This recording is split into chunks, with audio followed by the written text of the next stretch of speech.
Hello, everyone. Andy Wolverton here at Journeys in Darkness and Light. And if March was a pretty light month for film noir and neo-noir releases, April gives us plenty to choose from. Let's get started. A few years ago, Eddie Muller wrote an article about three neglected neo-noir films with California locales.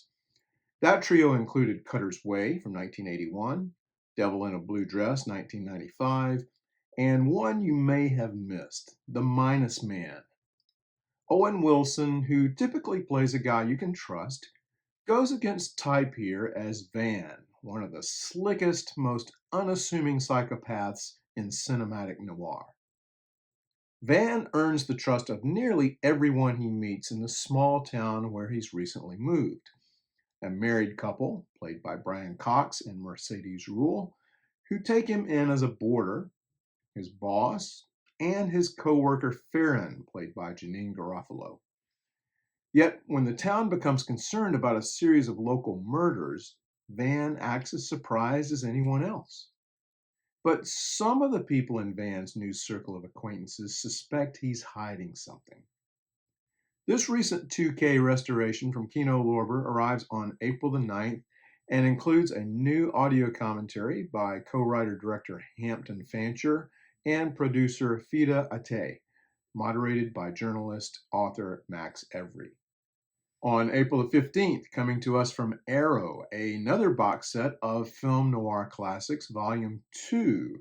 And if you're wondering how long it's been since we saw Volume 1, I can tell you, almost 7 years. The four films in this set are all solid, but if you're a Kino fan, you probably already own them. This is a Region B set with the original Kino audio commentaries ported over, plus some new visual essays.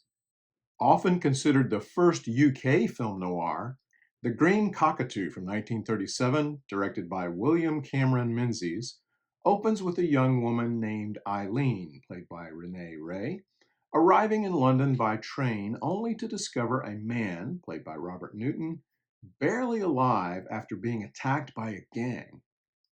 Before he dies, the man urges Eileen to go to the Green Cockatoo nightclub to ask for a man named Jim.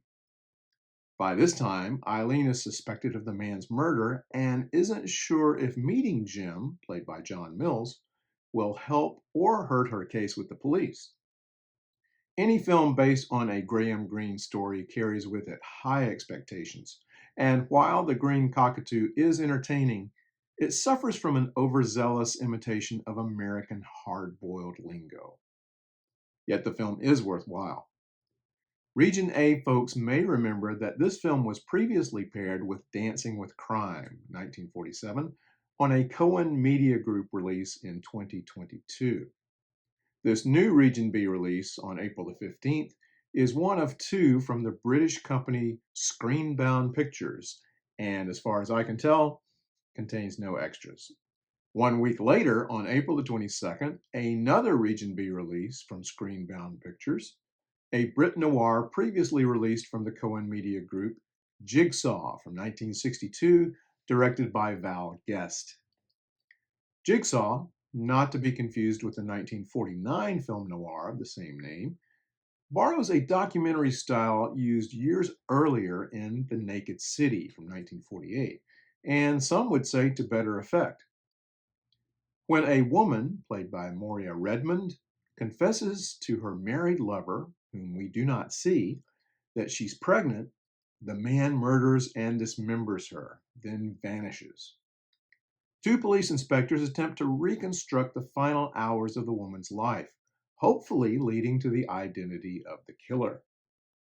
Jigsaw is a taut police procedural with two investigators, a seasoned veteran paired with a much younger assistant, which is also similar to The Naked City. On April 22nd, several Humphrey Bogart titles from Indicator will be available in Region B standard editions, all of which were taken from the Columbia Noir No. 5 box set, originally released in June 2022, which I covered in my June 2022 video. On April the 23rd, from Arrow, here's an interesting one.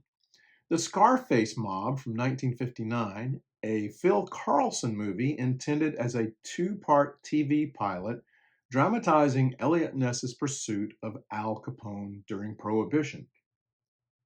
The pilot would, of course, lead to the television series The Untouchables, which aired from 1959 to 1963.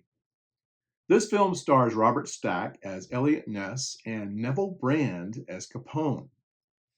The extras include a video essay on the film and the career of director Phil Carlson by film critic David Cairns. The disc also features a video essay on the career of Elliot Ness and his depictions in film by critic Philip Kemp. Throw in a double-sided poster, an illustrated collector's booklet, and new writing on the film, and you've got a nice limited edition. How many times have we seen this scenario? A naive young woman from the country falls for a good-looking criminal who leads her into a life of prostitution. But what makes The Shape of Night from 1964 different is not only that it's Japanese, but it's also a reaction to the Japanese New Wave, filled with lush cinematography and saturated colors. Think of it as an homage to the melodramas of Douglas Sirk and a forerunner of the films of Wong Kar-wai. Extras include a visual essay by Tom Mies on the artistic upheavals at the Shoshiku Studios in the 1960s, and a limited edition booklet with new writing by Chuck Stevens.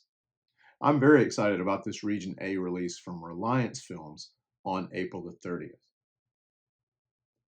Also on April the 30th from Kino Lorber, a new edition of a film that's been out in a couple of previous editions. One from a set I just mentioned earlier, Film Noir Classics Volume 1, Region B, and an old Olive Films release from 2012.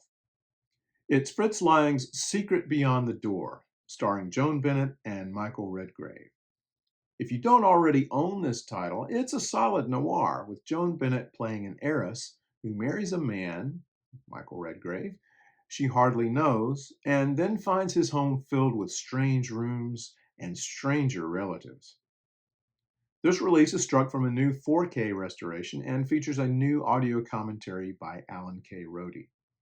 This is a must-own for Lang fans and a serious consideration for those new to the film.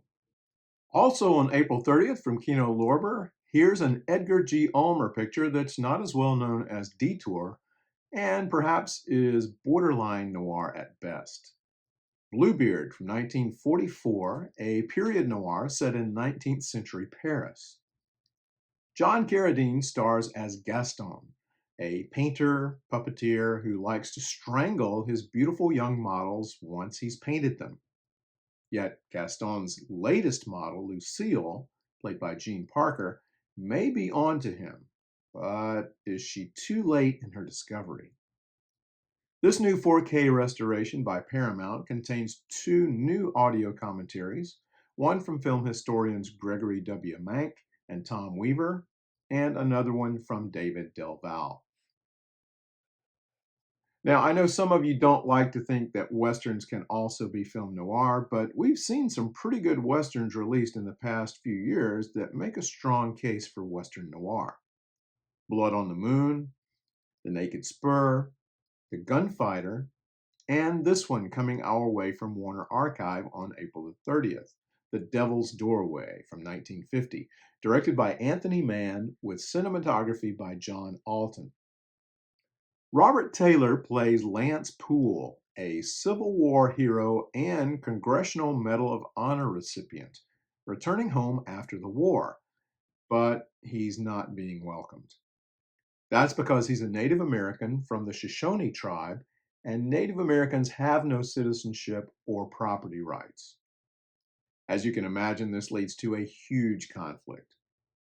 Devil's Doorway is one of the first movies to focus on the plight of Native Americans, and it's quite good, and so is Taylor.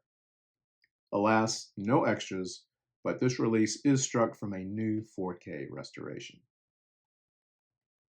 We close out April the 30th with a North American Region A release of Red Rock West from 1993, a film covered as a Region B release in my August 2022 video.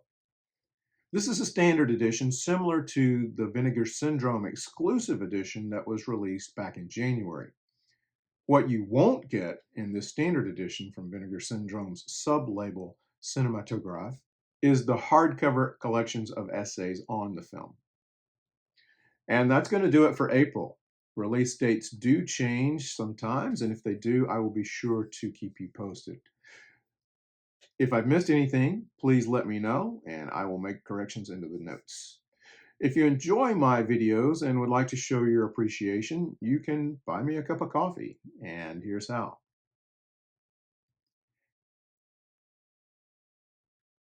And if you enjoy my videos, you may enjoy my writing as well.